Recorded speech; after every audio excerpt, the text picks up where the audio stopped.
Tauhid. Malam ni kitab Tauhid. Kok tuan-tuan terlupa kitab fiqh. Kitab fiqh minggu pertama.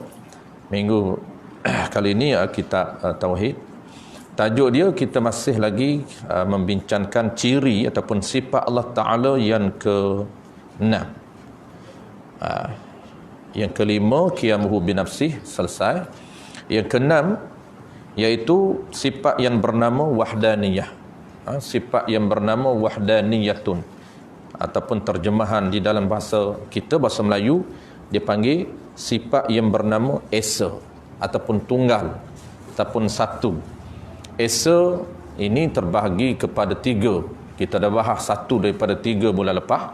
InsyaAllah masuk malam ni kita akan sambung esa dari sudut sifat. Esa ini ataupun tunggal, Allah Ta'ala bersifat tunggal, bersifat satu, bersifat esa dari segi zat, sifat dan perbuatan. Ada 3. Wahdaniyah fi zat, wahdaniyah fi sifat, dan wahdaniyah fi af'al. Jadi 3 sudut yang kata Allah Ta'ala ni esa ataupun tunggal. Secara umumnya tuan-tuan kita tahu makna esa itu tidak berbilang. Ternafi bilangan. Apabila orang tanya kita apa makna ahad, qul huwallahu ahad, katakanlah wahai Nabi Muhammad, Allah Ta'ala itu bersifat esa ataupun bersifat tunggal. Setengah ulama dia nak jaga cermaknya penterjemahan, dia tak guna satu, kerana satu itu arqam ataupun bilangan. Sedangkan sifat Allah Ta'ala ini yang kata satu ini tidak berbilang. Maka sebab itulah ulama kita dia tak guna satu, walaupun ada kitab yang menterjemahkan wahdaniyah itu satu. Tapi satu itu murad dia ataupun yang dikehendaki dengan satu itu esa ataupun tunggal.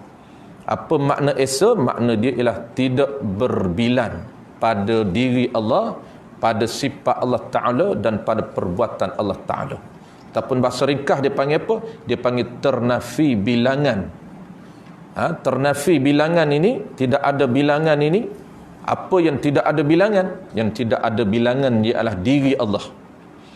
Zat Allah Ta'ala, diri dia tidak ada bilangan, tidak berbilang. Sifat dia tidak berbilang. Malam ini kita nak sambung tidak berbilang pada sifat.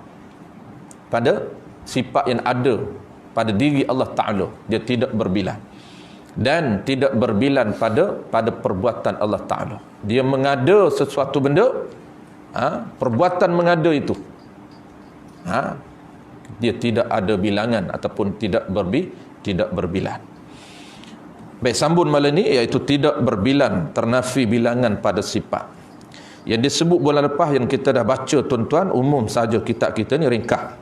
Qala al-musannif rahimahullahu ta'ala, ke-6 daripada 13 sifat. Wajib bagi Allah Ta'ala itu wahdaniyatun. Wajib ini ukur akal. Wajib dengan makna mesti. Bagi Allah Ta'ala itu, mesti bagi Allah Ta'ala itu bersifat dengan sifat wahdaniyah. Artinya, arti wahdaniyah, satu Allah Ta'ala. Itu saja. Mustahil bagi Allah Ta'ala itu berbilang-bilang. Dia umum. Dia tak cerita satu apa, satu zat ke satu sifat ke satu perbuatan, dia tak cerita. Baik. Kita sambung balik tuan-tuan hari ini, iaitu satu ataupun tunggal Allah Ta'ala pada sifat. Apabila kita sebut wahdaniyah, apabila kita sebut esa ataupun tunggal, kita kena terbayang di minda kita yang kata tunggal ini ternafi bilangan Allah Ta'ala pada diri dia dan pada sifat Allah Ta'ala dan pada perbuatan Allah Ta'ala. Itu ringkas. Itulah makna yang ringkas. Tetapi kita kena faham secara detailnya supaya kita, apa yang kita ungkap, apa yang kita sebut ternafi bilangan ataupun tak berbilang pada zat itu, apa makna dia. Itu kita kena tahu uraian dia. Yang disebut tidak berbilang ni tuan-tuan, yang disebut tidak ada bilangan ini, tak berbilang ini pada diri Allah ini, yang kita dah bahas bulan lepas sebelum kita sambung sifat ni. Maksud apa dia? Maksud tidak berbilang pada hakikat yang sebenar. Bukan maksud tidak berbilan itu dari segi nisbah kita, nisbah bilangan kita, bilangan matematik kita. Kalau kita tuan-tuan, orang tanya kita air ni berbilan ataupun tidak, kita jawab air ini satu saja. Tidak berbilang. Tidak ada dua dan tiga. Satu. Saya ada air ni satu saja. Satu botol air saja.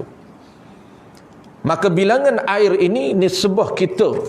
Secara zahirnya, kita mengatakan bahawa air ini tidak ada bilangan. Bilangan nisbah kita. Bilangan nisbah zahir. Tetapi nisbah syariat, nisbah ilmu kalam, nisbah di dalam ilmu akidah yang kita nak pegang, maka air ini tetap ada bilangan. Walaupun zahirnya satu, angkanya satu saja tidak berbilang, tetapi hakikat yang kita tak nampak, yang perlu kepada ilmu akidah, air ini berbilang. Macam mana yang kata air ini berbilang? Diri air ini sebenarnya bukan satu, tetapi dia berbilang. Berbilang nisbah apa dia? Bukan sifat. Nisbah zat yang kita dah belajar bulan lepas. Apa maksud tuan-tuan? Tidak berbilang nisbah zat. Sebelum kita bersambung malam ni, tidak berbilang nisbah sifat, ciri. Maksud dia, Allah Ta'ala ini ternafi bilangan dari sudut zat dia, dari sudut diri dia. Ternafi bilangan dari sudut diri dia, ataupun bahasa mudah kita panggil, diri Allah ini tidak berbilang, sama ada dalam bentuk, ada dua bentuk. Kita kena tahu bentuk bilangan menurut ilmu kalam. Kerana kita ni tuan-tuan menafikan ataupun ternafi bentuk bilangan yang ada pada diri Allah. Yang kita tahu ni bentuk bilangan hanyalah tidak dua, tidak tiga. Sebab tu kita kata satu. Tetapi menurut ilmu kalam, menurut istilah ilmu kalam, nak dinamakan tidak berbilang, mesti tidak berbilang dari sudut dua bentuk. Kita faham bentuk pertama saja. Bentuk yang munfasil, tidak ada dua dan tiga air ini. Itu satu bentuk bilangan yang kita faham. Tetapi satu bentuk bilangan lagi yang kita tak faham, yang memerlukan kepada pendetailan di dalam ilmu akidah. Sebab tu kita ulang sekali lagi apa yang kita sebut bulan lepas.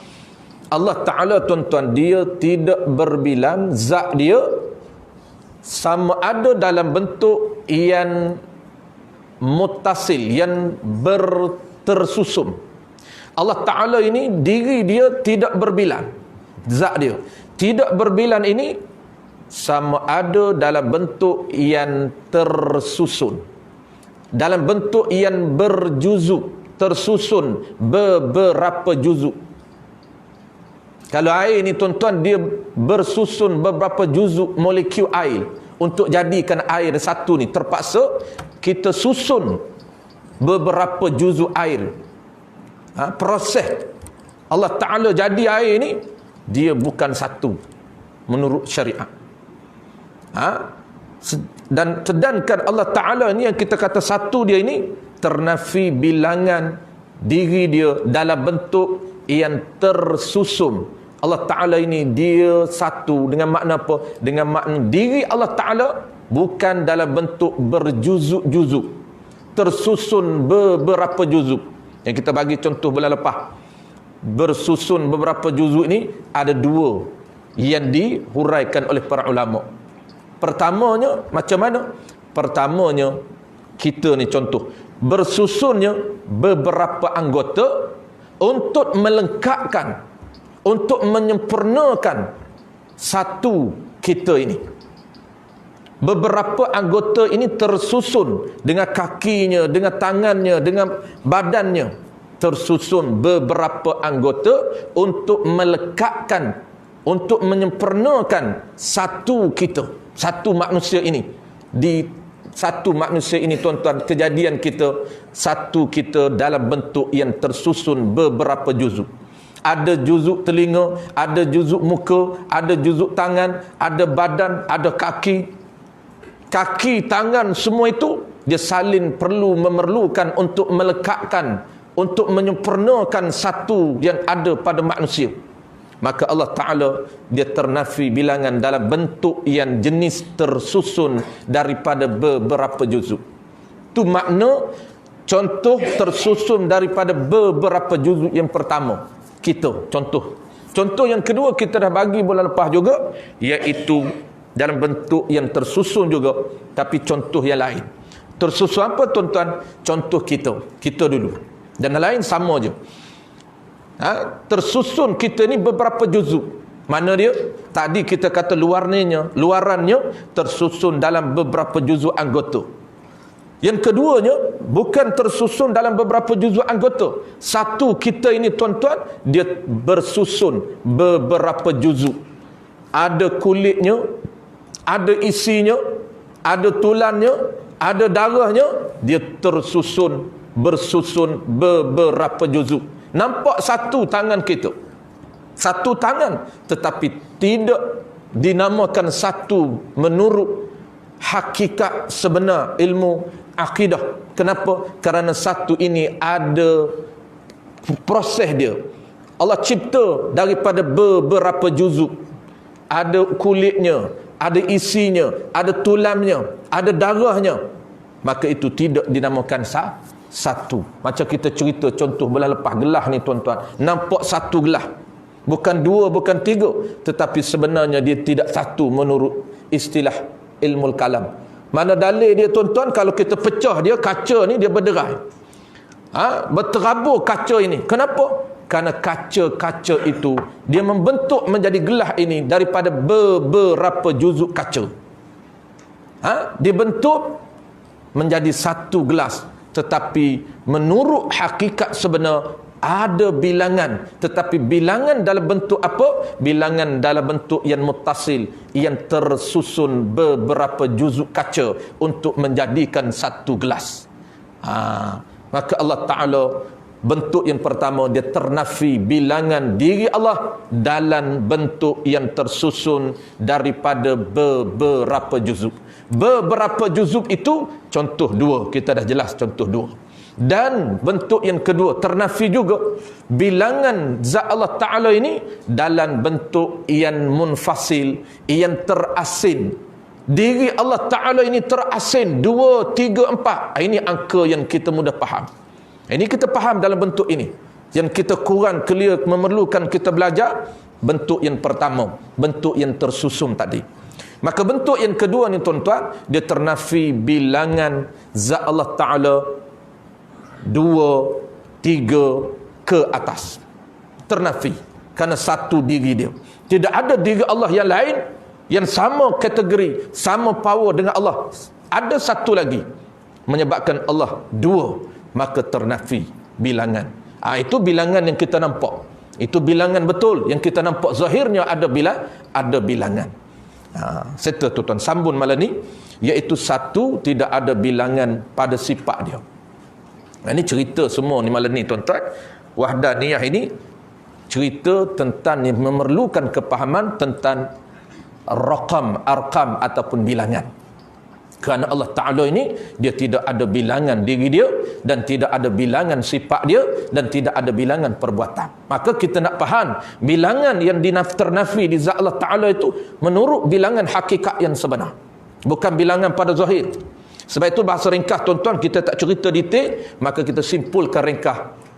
Bahasa ringkas yang digunakan di dalam kitab zat Allah Ta'ala ni, wahdaniyah ini, wahdaniyah Allah, esa Allah Ta'ala pada zat sama ada dalam bentuk yang kan muntasil dan dalam bentuk yang kan munfasil.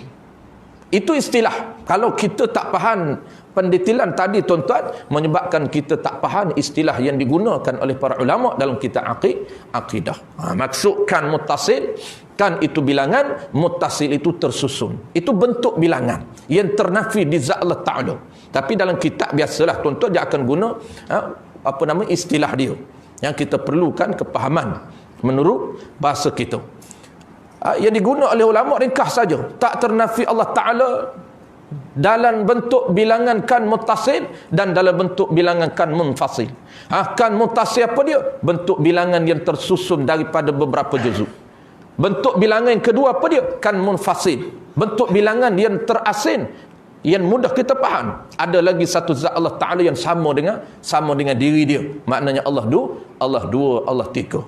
Tidak ada, ternafi bilangan. Jadi kalau betul-betul kita faham sifat wahdaniyah ini, maka kita tidak akan pegang Allah ni ada dua. Sebagaimana viral terbaru ni, ada ustaz kata seorang doktor yang pakat dua viral tu, dia kata sebenarnya akidah yang sebenarnya ialah Allah Ta'ala ni dua, tapi yang kita kena i'tiqad satu. Tak ke peni tu. Ada dalil dalam Quran yang Allah Ta'ala ni ada dua. Dalil bertemu dalil dia. Kan dia orang pakar bahasa Arab, tapi tak berapa pakar betul. Dia boleh menjadilah dia tu PhD dalam bidang bahasa Arab. Dia kata siapa nak baca Quran nak kena faham makna. Tak faham makna, dia kata tak boleh beramal. Tak faham akidah. Sebab itulah dia kata ramai majoriti kita pakat faham Allah ni satu saja. Sebenarnya dalam Quran sebut banyak ayat dia kata Allah Ta'ala ini dua. Bukan satu. Ada ajaran baru. Ini yang bahaya tuan-tuan. Mungkinlah wallahu alam kita tak cek latar belakang dia PhD dalam bidang apa, tapi nampak gaya dia tu, bahasa Arab dia tu boleh jadi dia PhD dalam bidang bahasa Arab. Maka bahasa dengan istilah beza tuan. Sebab tu saya selalu sebut konsep pengajian dalam agama kita, bahasa ini ada dua. Pertama bahasa Arab, dia beza. Yang kedua yang kita nak faham betul-betul ni istilah. Macam wahdaniyah tuan-tuan, bahasa Arabnya wahdaniyah ni satu. Tapi kita bukan nak pegang satu itu, kerana satu tu masih lagi ada bilangan menurut istilah. Yang kita nak pegangnya menurut istilah ilmu kalam. Dia tak boleh bahasa Arab saja. Dia bahasa Arab ni untuk orang panggil ittisaliyah, untuk komunikasi saja. Tetapi makna yang kita nak faham itu mesti menurut bidang dia. Dia sama bahasa Arab ni, pergilah ke mana-mana sama. Tetapi yang tak samanya adalah istilah. Bahasa ini ya Arab, tetapi dalam bidang fiqh dia memberi makna yang lain. Dalam bidang akidah memberi makna yang lain. Tetapi umumnya orang guna macam doa tuan-tuan, doa. Solat ni tuan-tuan, apabila kita sebut salli, salatun, salawatun, jamak. Salatun ataupun salli, Allahumma salli, ataupun sallu, lapas plural. Lepas tu salatun, aqimus salah. Banyak kita menggunakan, kita bertemu dengan perkataan salawat ataupun salli ataupun salatun. Makna apa dari sudut bahasa Arab? Makna dia doa. Aqimus salah, hendaklah kamu mendirikan sembahyang. Makna apa sembahyang pada bahasa Arab? Makna doa. Allahumma salli wa sallim ala sayyidina Muhammad. Kan kita selawat. Apa makna selawat ini? Maknanya kita berdoa kesejahteraan ke atas Nabi kita. Kita bukan solat semayang ke atas Nabi kita. Makna solat ini kita bersolat ke atas Nabi kita, berselawat ke atas Nabi kita, dengan makna kita berdoa kesejahteraan ke atas Nabi kita. Makna doa. Adakah kita nak kepada doa? Bukan. Menurut istilah fiqh, doa ini bukan lagi menurut apa nama ni? Fiqh, salat bukan lagi makna doa. Dia makna apa? Kena kepada makna perbuatan 8 dan perkataan 5. Itu panggil sembahyang menurut fiqh. Tetapi sembahyang menurut Arab, doa saja. Itu beza tuan-tuan bahasa. Jadi bahasa Arab tidak boleh kita semata-mata belajar bahasa Arab untuk memahami agama. Kita mesti belajar istilah yang digunakan oleh syariat kita, agama kita. Maka Allah Ta'ala turun tuan-tuan turun agama ini dalam bahasa Arab. Tetapi dia nak makna menurut agama, bukan menurut orang Arab saja. Bukan menurut orang Arab saja. Orang Arab panggil ni, maka agama pun kekal. Agama kekal. Tetapi dia nak makna dia. Apa saja makna tuan-tuan tengok bahasa Arab, maka dia akan beza dengan makna fiqh. Macam kita selalu sebut wati. Wati ni wat'un. Wati ni kawan kita dalam fiqh belajar wati, jima'. Wati ni dalam fiqh makna apa? Dalam bahasa Arab makna tekan, tu makna wati. Pijak. Pijak makna wati dari sudut bahasa Arab, tekan. Pijak bahasa Arab wati. Wati ni panggil pijak ataupun tertekan, terpijak, tu dia panggil terwati. Jangan wati kasut saya, nanti kotor. Boleh guna wati kerana menurut bahasa Arab. Pijak kasut saya, makna wati. Sorry lah saya terwati kasut. Tak apa, boleh guna. Kalau dah dia faham betul bahasa Arab, dah kata pakar bahasa Arab. Tapi kalau kita guna wati, dia terbayang makna fiqah.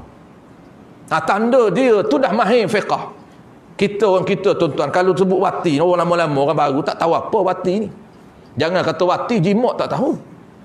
Orang kata jimuk, apa usah jimuk-jimuk? Dia tak tahu dah. Hilang habis dah bokek. Dalam syariat, dalam fiqah. Kena terjemuh dah.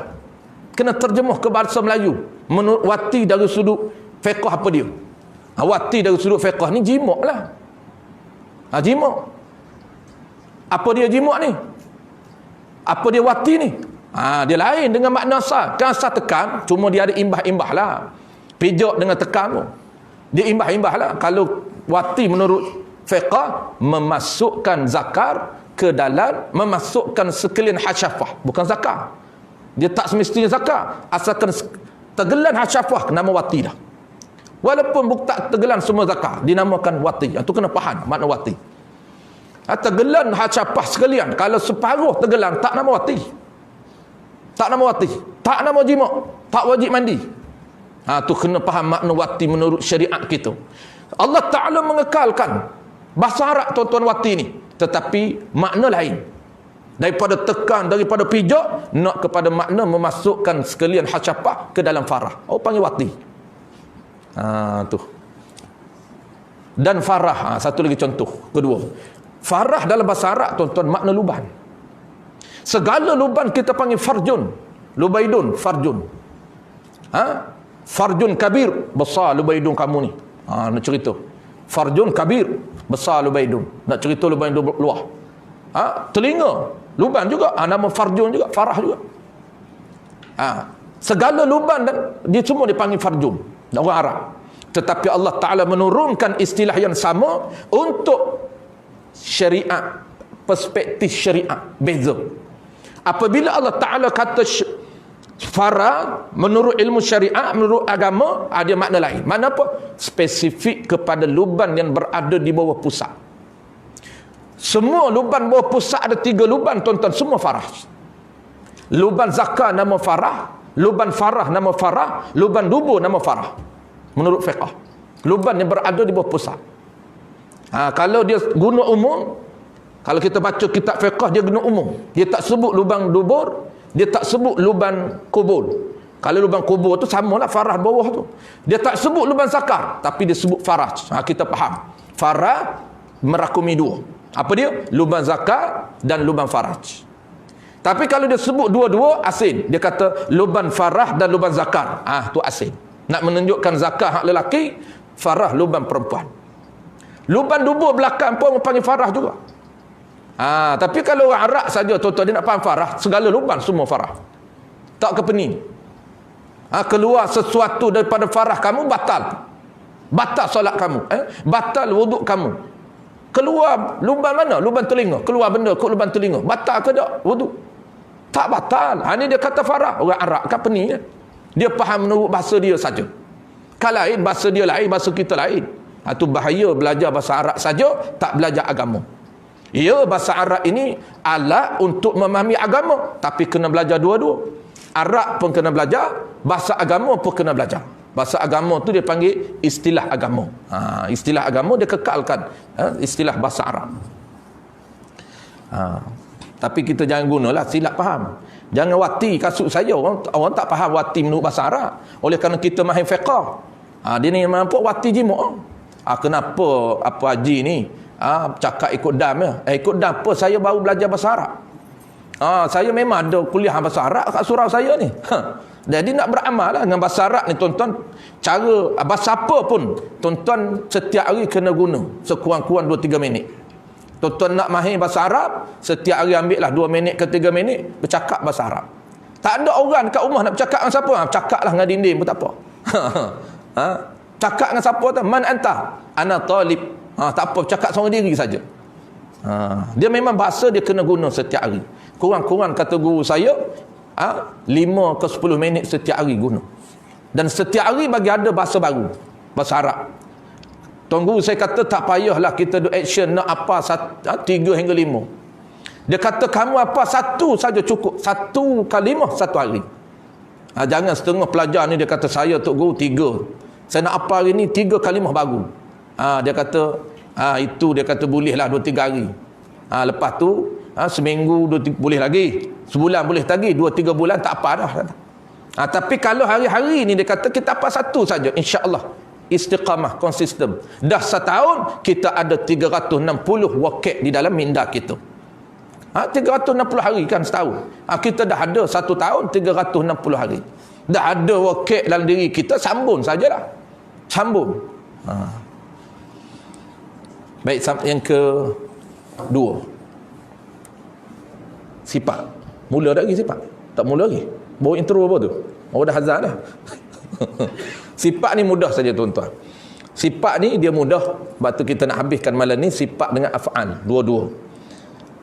Tuan-tuan yang nampak payah sikit tu zat saja. Kerana zat ni dia tersusun. Sifat dia mudah. Baik. Yang kata satu sifat. Dan kita kena fahamlah sifat tu apa dia. Kita dah faham. Yang kata sifat ni benda yang menupan zat. Yang kata sifat benda yang menupan zat. Tentulah mudah nak faham dulu. Tuan-tuan faham di diri kita dulu. Sekejap lagi kita nak contoh diri kita. Diri kita ni zat satu, tak berbilang. Tak berbilang ni pada angka saja. Sebenarnya kita berbilang. Untuk mudah faham. Baik, kita ada sifat tadi kita. Apa sifat yang nampak? Tak payah cerita sifat yang tak nampak. Tak payah cerita sifat tinggi, sifat rendah, tak payah cerita. Kita cerita sifat yang nampak dulu. Apa dia sifat yang nampak? Yang nampak ni ada dua. Nampak dengan panca indera, dan yang keduanya tak nampak dengan panca indera, tetapi kita boleh detect dengan wujudan. Wujudan ni makna dengan perasaan kita, dalaman. Tak boleh detect secara luaran. Itu juga sifat yang ada. Mana contoh? Contohnya kudrah. Kita ada tak tenaga yang boleh sampai di surau? Ya, kita ada tenaga. Tenaga tu tuan-tuan sifat yang Allah Ta'ala cipta untuk kita. Orang tanya kita, Haji, sihat tak? Alhamdulillah Ustaz kuat. Tu yang boleh sampai di surau tu. Maka kuat tu tuan-tuan sifat, ciri kita. Kita ada tenaga. Mudah fahamnya kudrah ni tenaga lah. Maka tenaga tu Allah Ta'ala cipta untuk kita. Apabila ada tenaga, tuan-tuan boleh bergerak, boleh melangkah, boleh angkat tangan, boleh bangkit.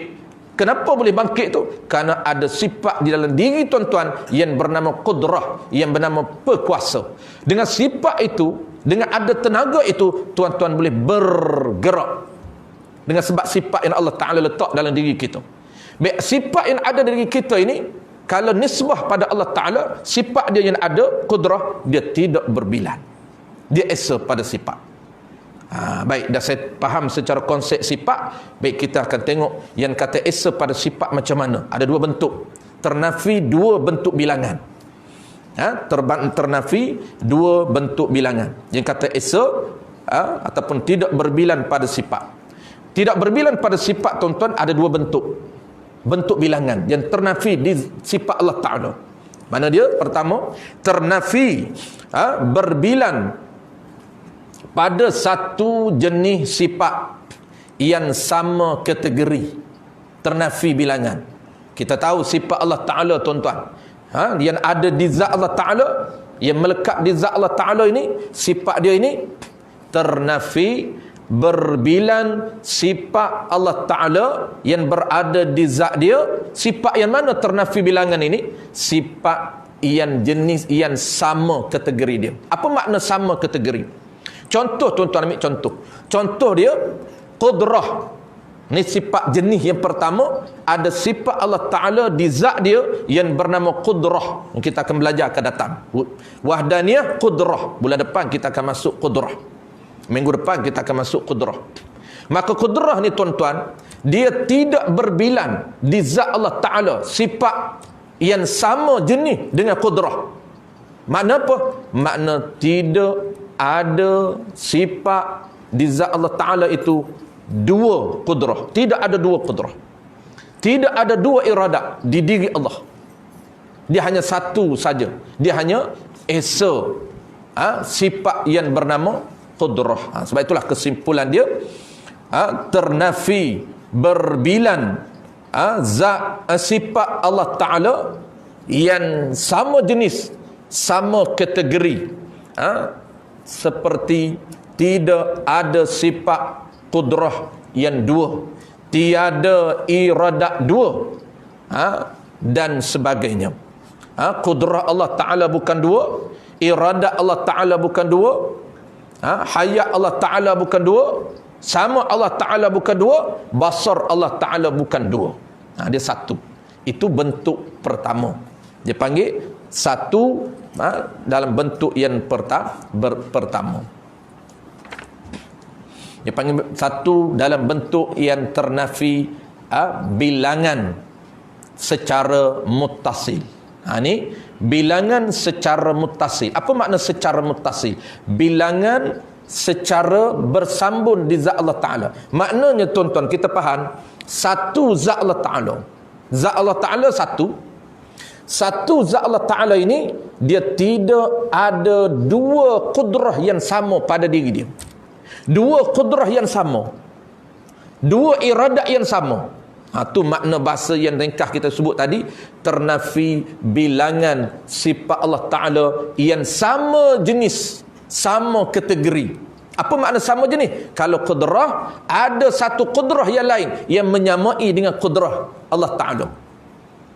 Yang menyamai dengan qudrah Allah Ta'ala. Apa qudrah ni tuan-tuan? Kita tak bahas lagi, minggu depan kita bahas. Makna qudrah ni, Allah Ta'ala, Allah sifat yang bernama perkuasa. Apa sifat bernama perkuasa? Dengan sifat perkuasa yang ada pada diri dia, dia boleh berkuasa.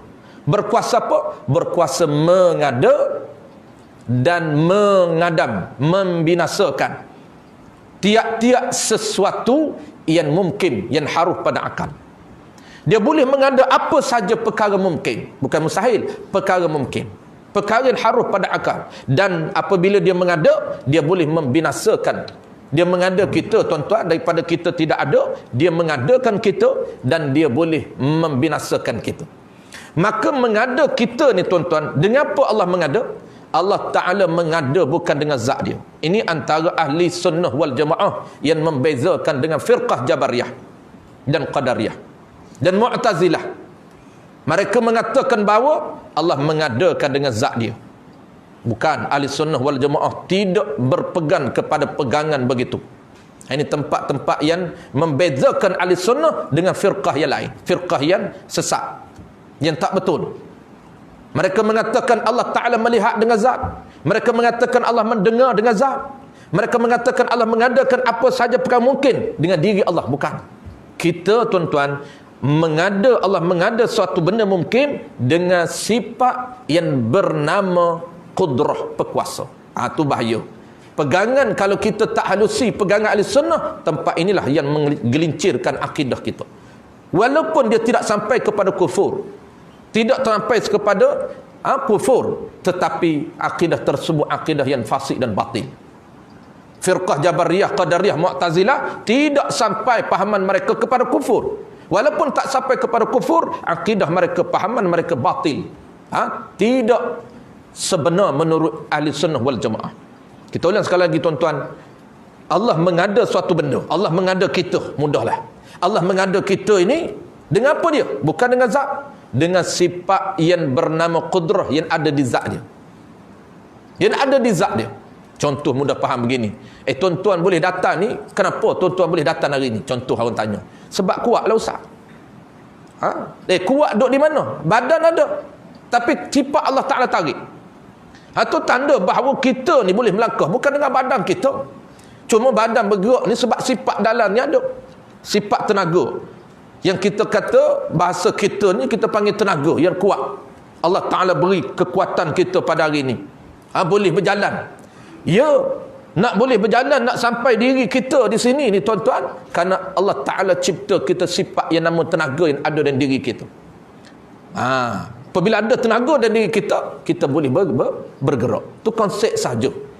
Begitu juga Allah Ta'ala, dia buat apa saja bukan dengan diri dia, dengan sifat yang ada di diri dia. Sifat qudrah. Maka sifat ni tuan-tuan, dia mengada tu, dia boleh mengada. Itu antara peranan yang kita akan belajar bulan depan, peranan qudrah. Maka ternafi sifat yang kata satu sifat ni macam mana? Bentuk pertama tuan-tuan, bentuk pertama ternafi sifat Allah Ta'ala pada zat dia, ternafi dalam bentuk apa dia? Dalam bentuk sifat yang sama jenis, sama kategori, tu ternafi. Itu yang kata esa sifat tu. Yang kata sifat ni iaitu ternafi bilangan sifat Allah Ta'ala yang ada di zat dia dalam bentuk macam mana? Dalam bentuk yang sama jenis dan sama kategori sifat. Tiada bilangan. Mana sama jenis? Kategori. Mana sama jenis? Jenis kudrah. Tak berbilang. Bukan maknanya ada bilangan satu lagi kudrah. Kita panggil dua kudrah. Tak. Dua kudrah. Tak berbilang dua kudrah. Tidak ada dua iradah. Kalaulah ada dua iradah, tuan-tuan, dua kudrah, Allah Ta'ala lemah. Jadi lemah walaupun dua-dua kuat. Dua-dua ni kuat. Kalaulah kita ni teori andaian, kita tak sebut lagi sebab tuan-tuan, kita asah. Jadi kita tak sepatut kalau kita yang pertengahan, kita tinggi, dia akan ada teori. Kita tak sentuh lagi lah teori tu, pening tuan-tuan. Teori ni teori akal. Kenapa Allah Ta'ala tak boleh dua? Ini ulama kita ajar teori cara fikir. Dan rizak dia di belakang, Allah Ta'ala tak boleh dua. Tak boleh sifat dua, bukan diri. Sifat pun tak boleh dua. Kalau sifat dua, Allah lemah. Macam mana nak melahirkan? Cara fikir ulama buat, rizak dia tak boleh dua. Kalau dua, Allah Ta'ala lemah. Kita tak sebut lagi tuan-tuan. InsyaAllah tuan-tuan naik kita akan datang. Kita akan sebut dua cara fikir. Cara fikir ni dia panggil itu fardu kifayah. Adapun fardu ain, cukuplah dalil Allah Ta'ala bersifat dengan dua, baharu alam. Kita ni alam. Adanya kita ni tanda bahawa Allah ni dia bersifat dengan satu kudrah. Kalau dua kudrah dia lemah. Dua kudrah yang sama. Satu kudrah ni mengada, kudrah kedua tak boleh mengada lah. Sebab kudrah pertama dah buat kerja. Kerja yang sama. Itu cara fikir yang akan datang lah. Baik, settle tuan-tuan. Yang kedua, kita tutup dengan ada satu lagi bentuk kedua tuan-tuan. Bentuk pertama settle, bentuk kedua. Dia ada dua bentuk. Ternafi bilangan dalam dua bentuk. Bilangan pertama, ternafi sifat Allah Ta'ala yang sama jenis dan sama kategori. Seperti tiada sifat qudrah dua, tiada iradat dua dan sebagainya. Ataupun yang kedua, ataupun ternafi berbilang sifat Allah Ta'ala dalam bentuk yang munfasil, dalam bentuk yang terasing, iaitu ternafi ada sifat yang lain, sifat yang zat lain. Ini bukan dua kudrah, bukan. Tadi satu zat dia, tapi dia ada dua kudrah, ternafi. Yang bentuk yang kedua ini pula tuan-tuan, bentuk kedua, bentuk yang munfasil, yang terasing, maknanya zat lain. Zat lain ada sifat kudrah yang sama power dengan kudrah Allah. Tidak ada. Itu dia panggil bentuk bilangan yang kedua. Kalau bilangan pertama, satu zat Allah ada dua kudrah. Bilangan kedua pula, contoh ternafi dalam bentuk bilangan yang terasing daripada zat Allah. Makna apa? Makna zat lain. Ada satu zat lain yang mempunyai sifat kudrah yang sama standard dengan kudrah Allah pun tidak ada. Ternafi. Macam mana contoh dia? Ternafi ada sifat yang lain sama dengan sifat Allah. Seperti manusia. Ini zat kita. Zat manusia yang ada sifat kudrah yang sama dengan kudrah Allah pun ternafi. Kita tuan-tuan, kita ni ada sifat kudrah yang sama level dengan kudrah Allah. Boleh mengada dan boleh mentiadakan. Tak boleh. Kita ni walaupun ada tenaga ni bukan boleh buat benda pun. Kalau buat benda pun tak panggil buat. Dia panggil pindah saja. Dia panggil apa? Dia panggil ubah saja. Buat kereta daripada material yang Allah Ta'ala beri, idea yang Allah beri. Kita bukan mencipta. Kita hanya mengubah daripada besi kepada bentuk-bentuk yang lain, daripada kayu kepada bentuk-bentuk yang lain, kayu kepada perabot, besi kepada kereta dan sebagainya, kaca kepada gelas dan sebagainya. Itu ubah sahaja. Material yang Allah sedia, kita ubah dengan idea yang Allah Ta'ala ilham kepada kita. Itu dia tak panggil hakikat kudrah. Adapun hakikat kudrah yang sebenar, dia boleh mengada benda yang tidak ada. Daripada kita tidak ada tuan-tuan, Allah Ta'ala boleh mengada. Asal memang kita tidak ada pun, bahan mentah pun Allah Ta'ala tak buat. Dia jadi semata-mata dengan kudrah Allah Ta'ala. Kita ni cumanya ada alat lah. Alat tu Allah Ta'ala buat juga. Alat Allah Ta'ala buat, kita jadi daripada unsur-unsur tanah. Ya, tanah Allah Ta'ala buat juga, bukan orang lain buat tanah. Allah Ta'ala ubah saja jadi bentuk, tidak. Memang dia yang buat tanah, dan dia juga buat daripada tanah itu dia mencipta pula kita. Itu dia panggil mencipta daripada benda yang tidak ada kepada ada. Maka tidak ada ternafi bilangan yang kedua, bentuk bilangan yang kedua ni, iaitu bentuk yang zat lain. Ada zat lain yang sama dengan sifat Allah Ta'ala, sama standard, sama power. Seperti manusia ada sifat kudrah, dan Allah juga ada sifat kudrah yang hakiki, yang sebenar-benar. Maka mustahil. Karena kalaulah manusia pun ada kudrah yang hakiki, yang sebenar. Hakiki ni maknanya, tuan-tuan, yang memberi bekas. Memberi bekas ni yang boleh mengada daripada benda tidak ada, dia boleh mengada. Tu dia panggil dalam ilmu akidah, dia panggil kudrah yang hakiki, kudrah yang sebenar. Kalau kita pun ada kudrah yang sebenar, maka kita ni manusia ni Tuhan juga. Kerana orang yang ada kudrah yang sebenar nama Tuhan saja. Hak lain bukan kudrah yang sebenar. Hak lain panggil kudrah yang majazi saja. Wallahu a'lam. InsyaAllah tuan-tuan, bulan depan kita akan sambung tajuk baru, iaitu sifat kudrah. Ini masuk tajuk baru. Yang ke-7, ciri Allah Ta'ala yang ke-7. Settle lah.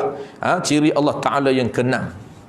Nak masuk ciri baru tuan-tuan yang ke-7 ni, dia berlainan. Ni nak masuk komponen baru, iaitu ciri yang jenis ada di diri Allah. Kita dah sebut 1 sampai 5, 1 sampai 6. 1 sampai 6 ini ciri Allah Ta'ala yang jenis tidak ada pada diri dia, tidak boleh detect pada diri Allah. Settle dah benda yang tidak boleh detect pada diri Allah. Nak masuk pula bulan depan, benda yang jenis ada pada Allah. Kerana kita dah sebut sebelum daripada ni, nak ciri pengenalan pada Allah Ta'ala, kita nak kenal Allah Ta'ala ni tuan-tuan, kita kena melalui pendekatan ciri yang ada pada dia. Dan secara umumnya, bukan secara detail ada 4. Secara umum, ciri Allah Ta'ala ini yang kita nak kenal melalui info, bukan kenal tengok dah, melalui info saja, tengok di akhirat kelak. Dia ada 2 saja. Pertamanya ciri yang jenis tidak ada di diri dia. Yang jenis kita kata Allah tidak ada, Allah ini tidak. Allah ni bersifat ada. Ada yang bercirikan tidak ada mula. Kita kena nafikan dia. Allah Ta'ala ni ada, bercirikan tidak ada mula bagi ada diri dia. Yang ketiga, Allah Ta'ala ni ada yang tidak ada akhir bagi ada diri dia. Tidak. Benda yang tidak yang kita kena guna istilah tidak. Yang keempat, Allah Ta'ala ni ada. Ya, ada yang macam mana? Itu tuan-tuan membezakan orang kenal dengan tidak kenal. Bukan maknanya apabila orang kata ya Allah ada, auto terus kita hukumkan orang itu kenal. Tidak. Kenal ni tuan-tuan, fa'lam annahu la ilaha illallah. Orang yang kenal Allah Ta'ala, dia boleh membezakan adanya Allah Ta'ala yang macam mana. Apabila orang kata tahu tak? Tahu tu makna kenal lah. Kenal dengan tahu tidak sama. Tahu tak kata Allah Ta'ala ni macam mana? Dia kata tahu. Allah Ta'ala ni ada ke tidak? Ya, ada. Ada yang macam mana? Dia boleh cerita. Kalau semata-mata dia kata ada saja, maka itu masih belum kenal tentang ciri yang ada pada Allah Ta'ala. Maka kita boleh cerita Allah ni ada, tu asah. Ada yang macam mana? Macam mana tu merujuk kepada kriteria Allah. Adanya Allah Ta'ala yang bercirikan qidam, tidak ada mula. Yang kedua bercirikan baqa, tidak ada akhir bagi ada dia. Yang seterusnya keempat, Allah Ta'ala ada, cirinya macam mana? Ada yang tak sama dengan yang baru, mukhalafah. Dia tak sama dengan yang baru. Ni pun ciri dia, ciri yang tak. Yang kelima, adanya Allah Ta'ala ini yang qiyamuhu binafsi, yang tidak berhajat kepada apa? Dia tidak berhajat kepada zat lain, kerana diri dia zat. Kita boleh berdikari sendiri. Saya tak perlu dah kepada orang urus saya. Saya boleh survive sendiri. Itu sifat dia, tanda dia kuat. Saya tak perlu dah kepada rumah, saya dah banyak rumah. Ya, tu ciri dia. Dia kaya, nak tunjuk dia kaya. Allah Ta'ala pun antara ciri kaya dia ialah qiyamuh binafsi. Allahu la ilaha illa huwal hayyul qayyum. Itu ciri dia sebut. Dan ayat kursi tuan-tuan, dia menyatakan satu persatu ciri yang ada pada diri dia. Allahu la ilaha illahu. Dan tidak ada Tuhan melainkan Tuhan yang bernama Allah. Tu dia guna kata nama. Dia Allah. Maka dia cerita ciri mana Allah ni? Hayyu, aku ni hidup, bercirikan hidup. Lagi pula qayyum. Qayyum ni dia kaya. Makna apa? Qiyamuhu binafsi. Dia tidak perlukan kepada zat lain kerana aku ni diri. Kalau perlu pada zat lain, dia bukan diri. Dia panggil dia ciri, dia sifat. Ini konsep pengenalan ketuhanan. Dia panggil pengenalan ciri ketuhanan. Dan masuklah malam ni tuan-tuan yang terakhir. Adanya Allah Ta'ala ini tidak berbilang. Itu habis konsep pengenalan Allah Ta'ala dalam ciri yang pertama. Ciri apa yang pertama? Ciri salbiyah, yang tidak ada pada Tuhan. Yang perlu kita cerita, Allah ini ada yang tidak begini, Allah tu ada yang tidak begini, tidak mula, tidak qidan baqa, qiyamu binafsih. Akhirnya wahdaniyah. Dan masuk bulan depan pula, Allah ini masuk ciri yang ada pada diri dia. Ciri yang ada pada diri dia, yang tak perlu kita kata Allah tak perlu kepada zat. Tak. Kita guna ayat, Allah ini ciri dia. Dia bercirikan apa? Bercirikan sifat ciri yang bernama qudrah. Ada pekuasa di diri dia yang boleh dilihat. Sebenar-benar ada. Kalau tadi tuan-tuan di akhirat kelak, kita tak boleh tengok Allah tak berbilang. Tak nampak Allah tak berbilang di diri dia. Nampak zat dia saja. Tak nampak kita kata konsep tak berbilang di zat dia. Tak nampak. Itu dia panggil ciri salbiyah yang hanya amrun i'tibari, bukan wujudi. Dan minggu depan kita masuk konsep baru, ciri pengenalan yang ma'ani, ciri yang betul-betul ada di diri Allah. Allah buka kasyaf kita di akhirat kelak, kita nampak kudrah yang ada di zat dia. Boleh nampak. Macam tuan-tuan nampak saya ini, tengok nampak diri saya, dan tuan-tuan nampak ciri yang ada pada diri saya, boleh nampak. Tuan-tuan nampak warna saya. Tinggi tuan-tuan tak nampak. Rendah, ustaz rendah tu nampak diri saja. Diri yang rendah. Tapi tak nampak rendah sebenar. Kerana rendah sebenarnya amrun i'tibari saja. Begitu juga Allah. Allah ni kudrah kita. Tuan-tuan tak nampak kudrah saya, dia beza. Kudrah Allah kita boleh nampak. Tenaga yang ada pada saya tuan-tuan tak nampak. Cuma nampak bergerak. Kuat tu Tuan Haji tu. Bergerak boleh berjalan daripada rumah datang ke sini. Tak ada sampai bantu ni. Tak ada anak tak bawa, cucu tak bawa. Datang seorang diri, dahlah datang tak berjalan kaki pula. Tanda kuat. Kita boleh tengok tenaga dia, zahir dia. Begitu juga Allah Ta'ala, tuan-tuan, kudrah kita boleh tengok di diri Allah. Iradat kita boleh tengok di diri dia. Sama' kita boleh tengok di diri dia. Basar, pelihat ada di diri dia. Pendengar ada di diri dia. Tuan-tuan tengok saya, tuan-tuan nampak telinga. Sifat deria pendengar tuan-tuan tak nampak. Ada ke tidak deria pendengar? Ada. Cuma tuan-tuan tak boleh nampak saja. Tetapi kita konsep Allah Ta'ala, apabila Allah buka hijab, kita boleh nampak. Wallahu a'lam. Ya.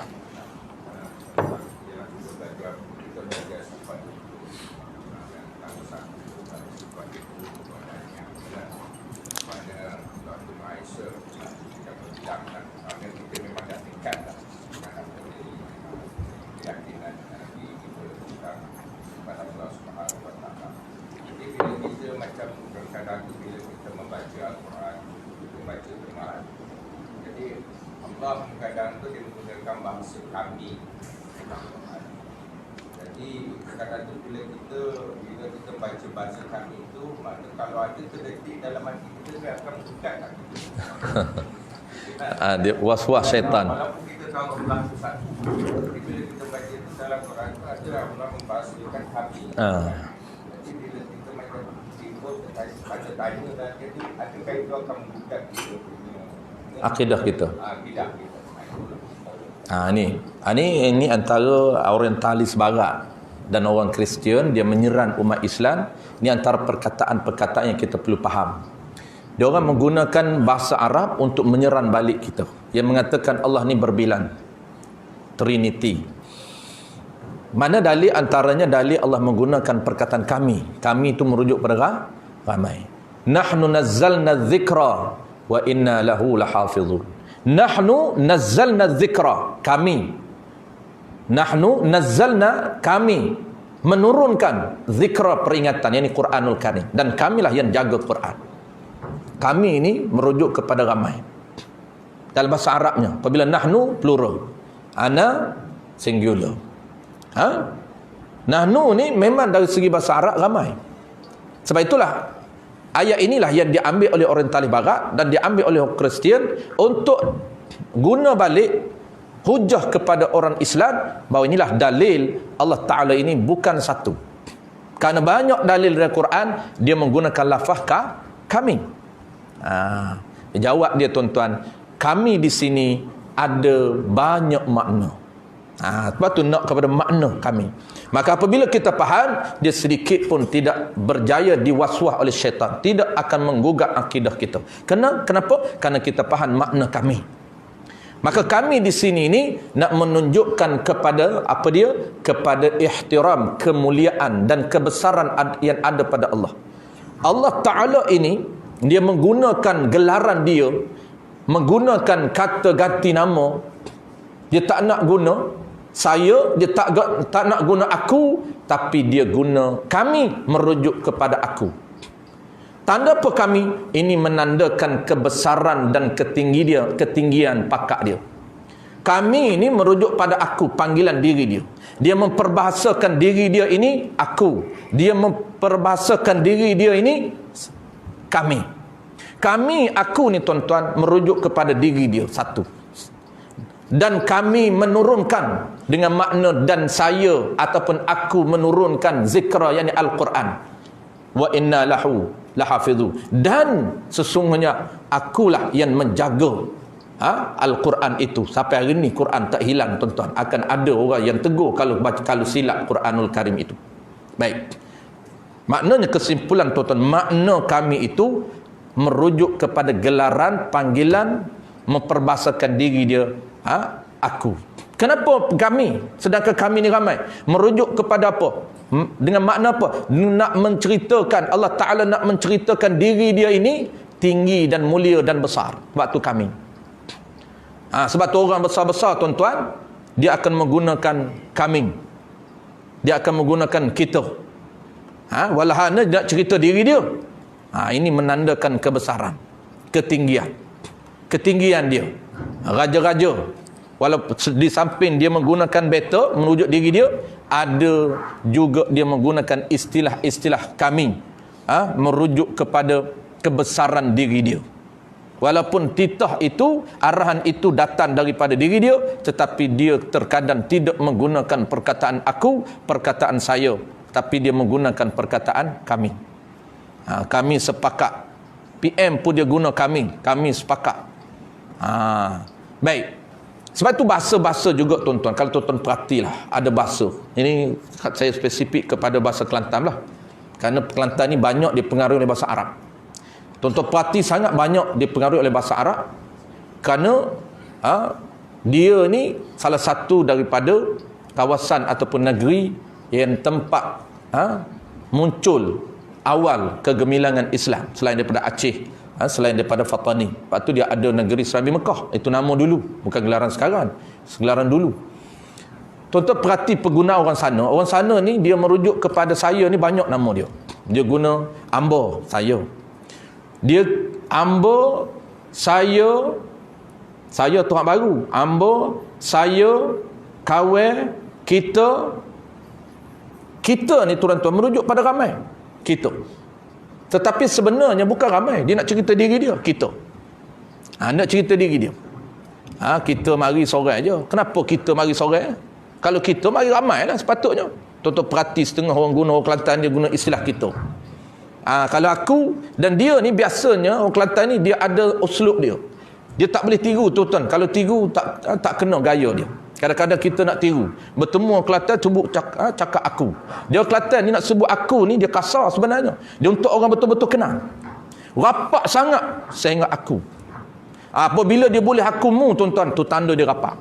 Kita baru kenal hari ni sebut aku. Tu kasar. Kalau orang tak kenal lagi, dia kena guna istilah lembut. Lembut ni antara dia apa? Kawan. Saya ni baru je. Ambo, saya, kawan. Tu lembut. Bahasa je lembut. Jangan guna aku terus. Aku tu kasar terkejut dia. Baru kenal nak aku dah. Kalau kita duk tengok akumu tu, tu dia memang kenal sungguh. Sehingga dia tak malu apa, dia tak kasar. Bagi kita dengar kasar lah akumu. Dia sebenarnya itu lembut. Bapa dengan anak kadang-kadang cakap akumu saja. Dia dah lembut dah tu bahasa dia. Kita tak boleh mengguna angle kita, sisi pandang kita lain. Tu dia bahasa. Bahasa dia lain. Kalau lembutnya tuan-tuan dia guna kita. Kita ni ada hajat ni, mari dengan Tok Guru ni. Kita tu tidak, dia bagi seorang saja, dia datang seorang saja, tapi dia guna kita. Kalau Kedah kata kami, saya duduk Kedah tu dulu, kami, Kedah, kami ni ada hajat, datang seorang saja. Ada kalau kami ni dia merujuk pada ramai. Ada kalau kami merujuk pada ramai. Macam Kelantan juga. Kelantan ni kalau dia nak kata ramai, dia kata puak kita. Tu ramai tu. Geng kita, puak kita ni mari pakat ada hajat sikit lah dengan Tok Guru ni. Tapi kalau dia kata kita ni, dia seorang diri saja pergi, walaupun kita ni merujuk pada ramai, sebenarnya makna diri dia seorang. Dia kata nama untuk mengganti, tak nak guna aku, tak nak guna saya. Sebab tu Tok Guru saya dulu, salah seorang Tok Guru saya di Lubuk Tapah, nama dia Tuan Guru Haji Lah Lubuk Tapah. Dia cengih, dia backing lah. Dan dia nak cukup marah anak murid dia guna istilah ana dengan dia. Dia kata bunyi saja Arab mu tak tahu ke? Ana tu aku. Kasar dia kata mu cakap aku dengan aku ni. Dia cakap dengan anak murid dia aku saja. Dia akumu je dengan anak murid dia. Tak apalah, dia Tok Guru tua dah. Dia kadang-kadang orang kapur hak muda-muda ni cakap akumu je. Dengan tamu level dengan dia boleh cakap ambo. Apabila anak murid dia kata, apa Tok Guru? Ana ni ada hajat. Terus dia jekoh. Apa ana ni? Mu tahu ke ana apa? Aku. Ana ni kan bahasa Arab. Macam I lah. IU. Kita dah nak guna nama Inggeris. IU ni lembut lah bercakap dengan isteri. IU. IU ni bagi kita lembut lah. Bahasa orang. Macam anak entah lah. Anak entah puak kita ni, geng-geng biasa Arab ni main anak entah lah. Sebenarnya kata Tok Guru, anak entah tu akumu. Takkanlah nak bercakap dengan Tok Guru akumu. Kena ada hormat juga Tok Guru ni. Maka dia tak bagi cakap akumu. Dia kata kalau nak terjemah kod Melayu, jangan cakap anak. Anak ni kan aku. Kena cakap apa? Kena cakap saya ataupun ambo. Kena ada adab dengan Tok Guru. Dia marah. Budak-budak kadang-kadang sama budak-budak tak apalah. Anak entah anak biasa bahasa Arab. Main dengan Tok Guru anak juga. Dia sakai kepala. Kena juga dia backing. Kita cukup takut mengaji depan dia. Silap sikit je, suara dia kuat. Adalah kuat. Lepas tu garam pula. Dia marah pula. Tak apalah Tok Guru. Kita bukan terasa apa Tok Guru marah. Seronok kita Tok Guru marah ni. Makna dia care dengan kita. Tanda dia marah tu. Wallahu a'lam. Bismillahirrahmanirrahim. Alhamdulillahirabbil alamin. Wassalatu wassalamu ala asyrafil anbiya'i wal mursalin wa ala alihi wa ashabihi ajma'in. Allahumma faqihna fid din wa 'allimna ta'wil waj'alna minal ulama'il 'amilin waj'alna minal mukhlisin. Wa sallallahu ala sayyidina Muhammadin wa ala alihi wa baraka wa sallam. Alhamdulillahirabbil alamin.